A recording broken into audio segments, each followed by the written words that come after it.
Hello my dear friends, how are you? I hope I find you all in good health and safe and sound. I'm Arith and today here we are for another episode of the White Wand series. Today's subject is concerning a concept I have already and briefly expressed on another video, but I would like to share a little bit more on this perspective, right? It's about the multiplicity of bodies each one of us has. It's a concept that may certainly be difficult to grasp and even more difficult to apply it, or rather to express it in a way that might free us as spiritual individuals to explore much more and much further within dream realms. But at the very least, I would like to share this perspective with you in an attempt to help you and help myself to make some sense of this, so it might aid us in moments of life and on existential modes of life beyond the world of waking senses, which we deem to be the only possible reality. Having a fixed sense of what constitutes the real, as well as a determined and nigh indisputable belief of separation between body and soul, does cause a lot of limitations on our perception of the world, perception of life, and perception of human capacities beyond the physical body, let's say. So before we talk about dream realms and dream persons, I invite you to try to deconstruct the conceptions of body, so it may be less hard, at the very least, to experience life in all the fullness of our capacities. So, my dear friends, let's get started, if you please. Some of you might remember my own testimony concerning my first contact with witchcraft, a video I have done where I have expressed an event which to this day I'm still not aware if I've lived it in real life while I was awake, or in dream, or in some realm where my consciousness might have gone, or indeed having lived it in spirit out of my own physical body. The more I have thought about it, I have come to the conclusion that it makes no difference, because what I have experienced, regardless in which mode I have experienced it, had real effects upon me.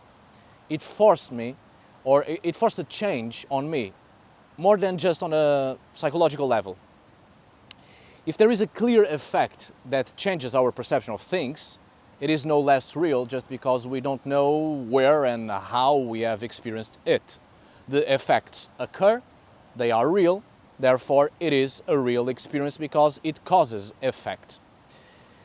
This is a pattern I have seen, and I'm sure you have as well, in many witch trial records and testimonies, as well as information people share concerning their own spiritual experiences even to this day. Sometimes it is hard to perceive if it was real. This is a type of speech we usually have, if it was real, to affirm that we are completely aware of what is real and what constitutes the real, and even indeed that we know what is reality when we say we don't know if it was real. There's a fixed perception of reality, and everything else that might seem to step out of it immediately give us doubts concerning our own lived experiences. This doubt doesn't allow us to go any further concerning our own mental capacities. As soon as there is a dream, either we or those to whom we share our dreams with, we move towards the idea that it was just a dream, and that's it. Of course, there's no denying that some experiences we have behind closed eyes are really just dreams, in the sense of the subconscious displaying a set of images that is the product of repressed information, things that worry us, fears, traumas, unsolved things, doubts, problems we want to desperately fix.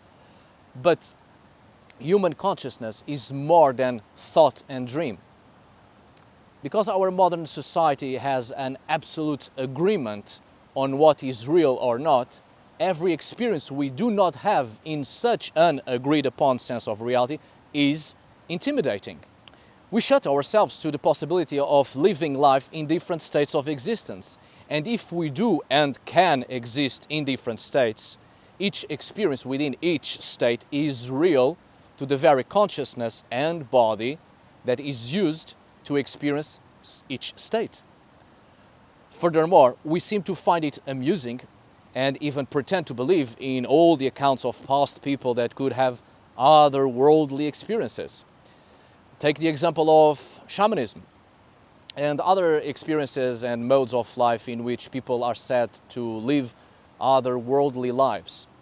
It reaches a point that we might believe that such people of the past or such people of a far-off country, somewhere detached from society, are the only ones who can do this. It comes to the point where we think such things are abilities of the past, and somehow the modern world has destroyed our capacities to do that. But the only thing that has changed, in my perception, was perception itself, nothing more. And we modern humans tend to wonder if indeed humans could ever do that based on our inability to do it. Or we tend to wonder if we modern humans can ever experience such things at some point in our life, and we keep waiting for it to happen. But when it happens, we shut it all down, not with rationality, but because we are intimidated by our own acceptance of what may be real and what may not be real. And because we have made a clear separation between being awake and being asleep, and so every experience we do not live in a waking state, we label it a dream and therefore not real. We have also made a clear separation between body and spirit. The belief that there is only one body, which we use in the waking world, and there's a spirit, some kind of consciousness detached from the physical body, which someday might go into whatever place each religion says it's the abode of the soul. Limitations, limitations, limitations. Always hindering human existence, human experience, human consciousness, and human capacities to transcend physical body and appreciate life in its fullness. As I've briefly stated on that other video I've previously mentioned, looking at non-Christian and pre-medieval, in the case of Europe and the Middle East, and pre-colonial contexts in the case of, for instance, Africa and the Americas, it seems our ancestors had different views on bodies and spirits. The spirit being a kind of body, only less dense than this body we commonly use to walk about in the waking world. With Christianity, not only there's a separation between body and soul, but also with the detachment of the soul from the body, the soul started to be seen as an immaterial thing, a sort of ethereal existence with which one enters heaven or hell, depending where one is sent to after death, under such a religious mentality, of course. We have come to understand a soul detached from a body to be an invisible manifestation without matter. Through that perspective, we have also come to understand that each body contains a spirit or a soul, and this one is detached from the body upon death, or on special occasions it can be manifested out of the body through some trauma, meditation, dream state, etc. However, what if a spirit is a kind of body, only less dense, and out of the spectrum of color and form human beings can naturally perceive? So rather, everything containing a body, an existence in its own way, everything naturally possessing a form, and some forms are simply not perceived by some beings in the waking state. The denser the form, the easier it is for human persons to perceive it, at least the living ones. It's just the way our physical sight works, with its own limitations, and some forms and a lot of colors are not perceived by us humans. Again, the living ones. So rather than each body containing a spirit, each body contains different types of bodies, or one's own existence can be manifested in several forms. Some are less dense than others. So we do not have one single body, right? And we do not have a spirit. We have a multiplicity of bodies, some of which exist in different modes of life. We have often heard people say death is not the end of life, or death is the continuation of life, or death is only the beginning. So I, instead, based on what I've just said about the multiplicity of bodies, I say that death can perhaps be seen as a transcendence, which doesn't have to be permanent. However, it is a transcendence where at least one of our bodies remains and continues to exist for an undetermined period. This perhaps may also help in understanding the animistic conceptions of objects, persons, and landscape features possessing spirit, or a spirit entity inhabiting or taking possession of matter. If what we call spirit is in fact a type of body, then such a body of that type can inhabit other bodies that are denser, and thus use it to manifest itself in the reality of that denser body. In that way, our own spirit is not immaterial, but there's a transformation of form and existence. As such, in such a form and existence, we can perceive other forms that are not possible when our form is denser. To some of you this sounds clearer than to others, but if it is somewhat confusing, do not worry. It's perfectly natural to feel in doubt, perhaps even bewildered, puzzled, and even dizzy when it comes to this type of perception, because, well, we have accepted the conception of separation of soul and body, which has been seen as the truth and only possible truth in our societies for centuries. A change of perception or mentality doesn't occur in a generation, much less in a day. This is just something to think about, and perhaps our children and grandchildren and great-grandchildren will perceive it better than we do nowadays. I myself, I'm still processing this. Well, the fact that we have come to make a clear difference between body and soul, and not only that, but also the belief of the existence of only one body, has placed a lot of limitations on our perception of ourselves and the way our body and consciousness works, and how it can be manifested in the living world and towards other persons. The spirit is really not that different from the body. It's a body nonetheless, but as all bodies, it can better work in the environment that suits it. For instance, our denser body doesn't work as well in water as it works on land, and certainly we cannot flow in the wind with it. It's a body which in its existence is to be used on a mode of life that requires denser forms of terrain. The spirit, another body, works better on other modes of life, other realities. other existences that are more suited to that type of body. And body and spirit, why should one be separated from the other? Why is this body the only one? So who's to say that the human being doesn't possess several bodies and can manifest itself in such forms in different ways? Therefore, experiencing something in spirit can be a real experience if we think that the spirit is a body, is a form at least, and we do get to experience something real only from the perspective of one of our other bodies or forms.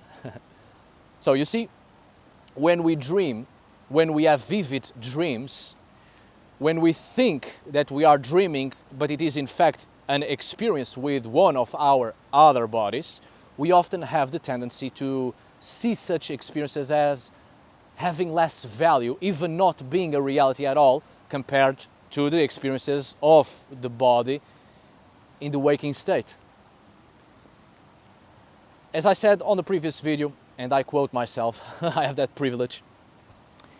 If in shamanism, animism, and in the old lore concerning witchcraft, in traditional folk beliefs and in folklore itself, etc., we come to see things such as sending or manifesting out of the body a double of ourselves, having spirit flights, traveling great distances while your body sleeps, walking in an animal form, shape-shifting, and so on and so forth. Is it really so strange to come to realize that a life form is able to possess different forms and experiencing and expressing itself in such forms? The experiences we have in different forms are no less real just because they happen in a different form other than that of the physical body, or rather, on the denser form of a being. Hopefully, this conception helps to understand that we may not actually need a great effort to manifest ourselves in other forms. It seems truly difficult, perhaps it even seems impossible sometimes, because we are perceiving this through or from a wrong approach, and that is trying to manifest ourselves in spirit, when perhaps we should be trying to understand that we have different bodies, and as such we should approach this in a way to make use of our other bodies in their respectful environments. There's an intense effort to have spirit manifestations. However, the effort should be conducted towards an understanding of bodies that we naturally possess, and so we shift from perception into another. Our dreams become a lot more vivid, and progressively we manifest ourselves in other forms that can cause real effects. But on dreams and dream realms, on another video, one step at a time. But once again, I must say that the very conception of separation of body and soul is a dangerous one. Many people have come to focus too much on death and dying due to the belief that upon death one is free to experience different things from the perspective of the soul. Or indeed, many people live much more in dream state or to experience life through the perception and existence of the dream body. So it must be stated here that we do not have to die and we do not have to succumb to deep slumber in order to enjoy life and experience different modes of existence.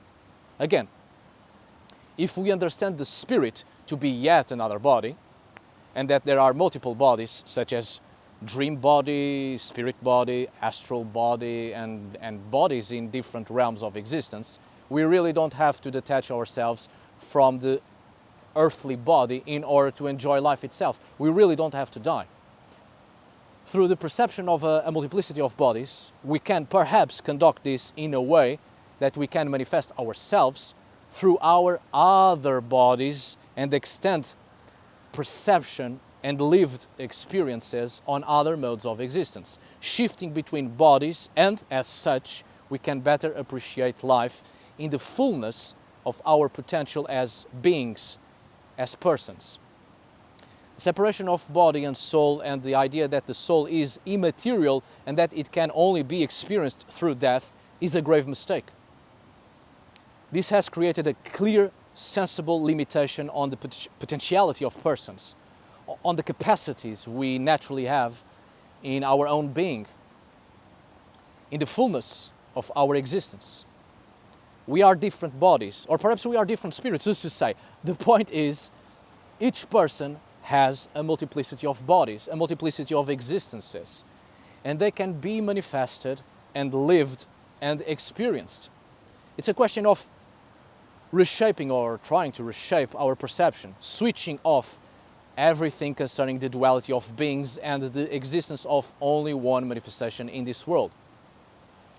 This is one of the reasons I've made that video concerning hedge witchcraft and the conception of going beyond the hedge, going beyond the world of human conceptions and perceptions, to step away from labels, to step away from the human condition of belonging to a society, a group, a sports club, a political party, a religion, a country, etc.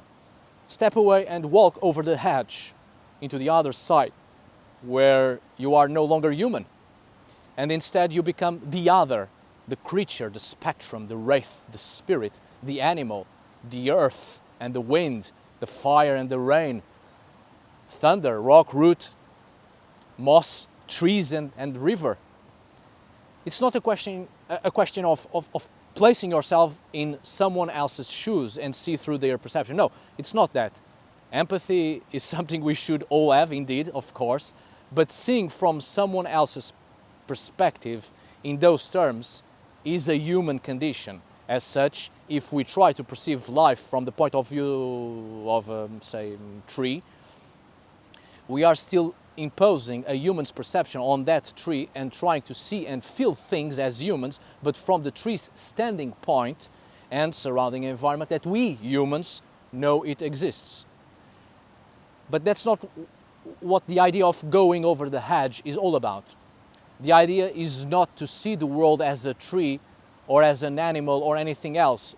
The idea is to become the other, to become anything except human.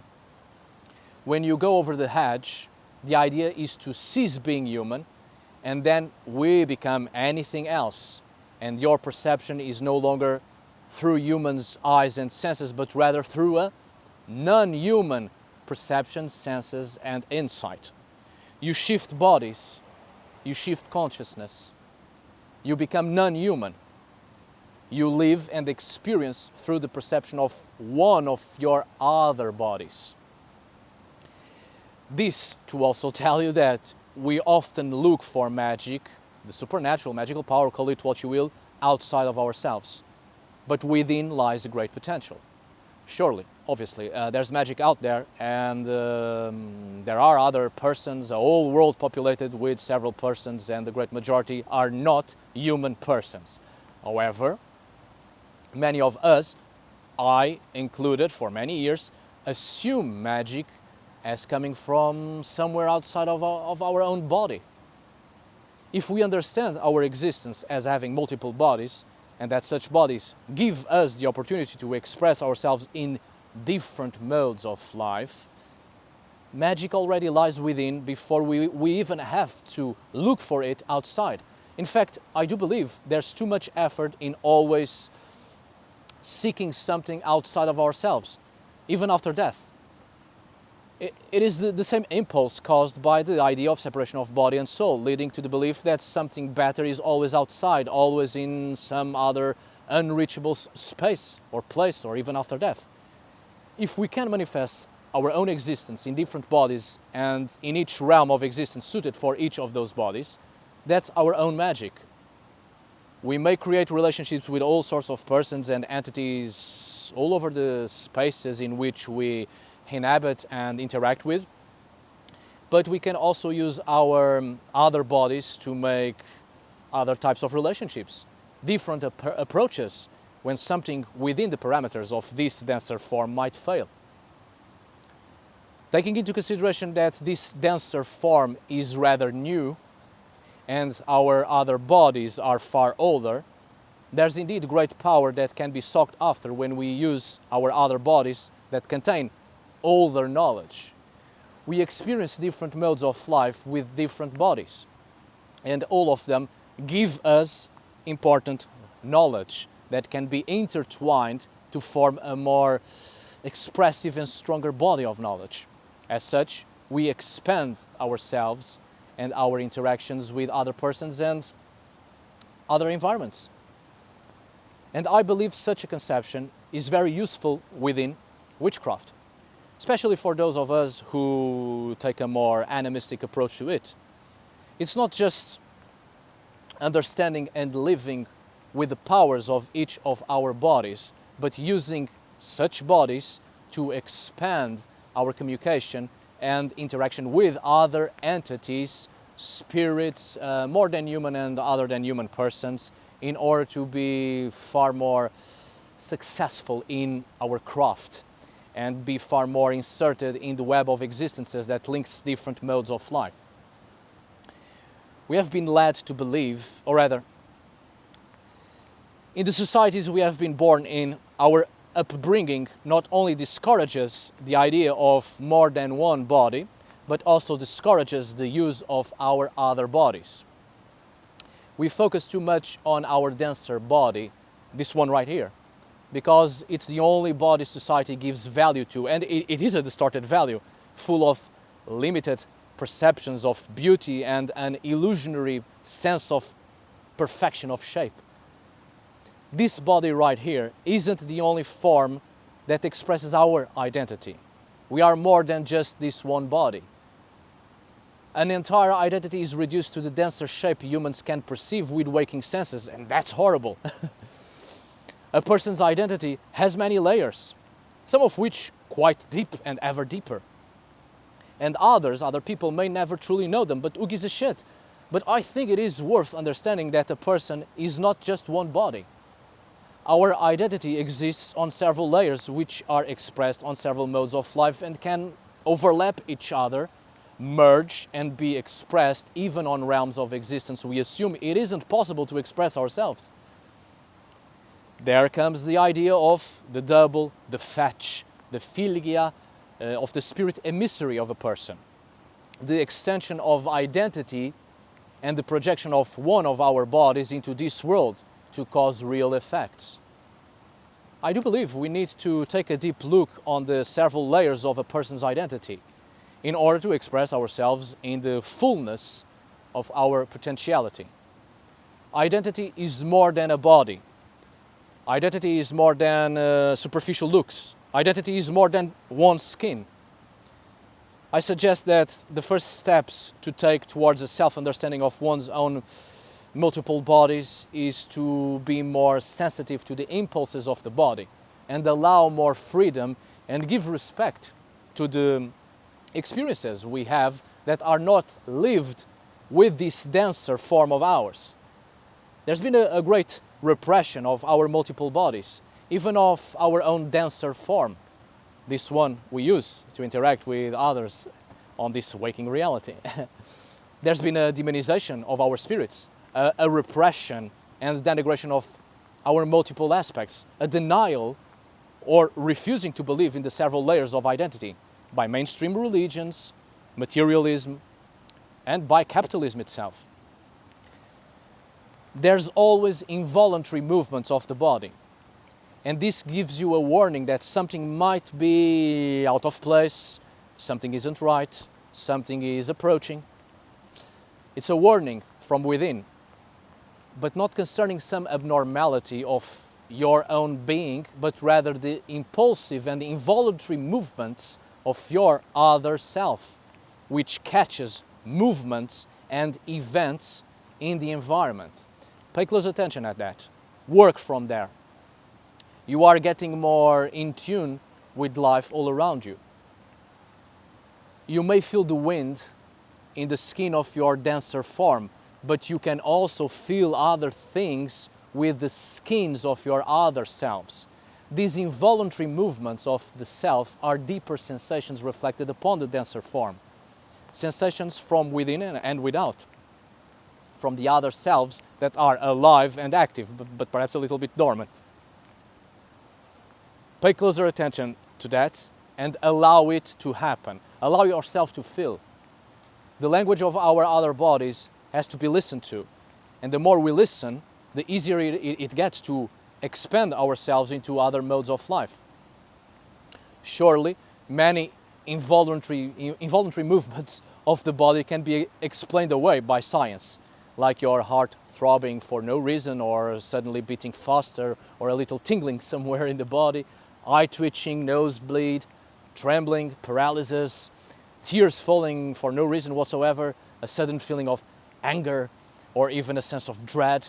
Science can explain much, but it doesn't deny that your other selves are trying to communicate with you and are active and are giving warnings, especially warning that they are active, and you should pay close attention to these movements, or rather to these languages of the body.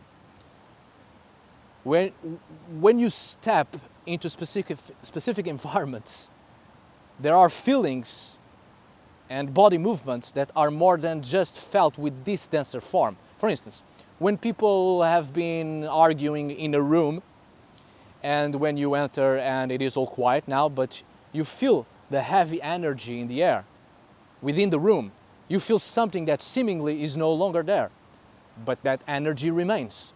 And you feel it without the use of the senses of your denser form. Something happens when we step into territories, environments, where other entities walk about, the ones we usually call spirits, as a separation from those we can immediately see, that walk about in a form which is dense enough for us to see with our open eyes. The unseen presence of a person is felt by our other bodies, the ones that are in tune with such realities. And that gives signals. They give signals. They express their language, which is reflected on involuntary movements of the denser form. But tread lightly. Try to establish a firm ground for each of your bodies to make sure you can safely shift from one to another, or you will end up like me. Each day that passes by, I feel like I'm drifting away, and I'm finding it hard to act and live in this waking state. But I suppose that's the price of hidden knowledge, when there's no one to really give you advice and warn you about it. We shall see. Whatever happens, happens. But I feel like I'm wasting wonderful opportunities to be happy in here. Anyway, thank you so much for watching. See you on the next video. And as always, thank you for today. Until we meet again, my dear friends.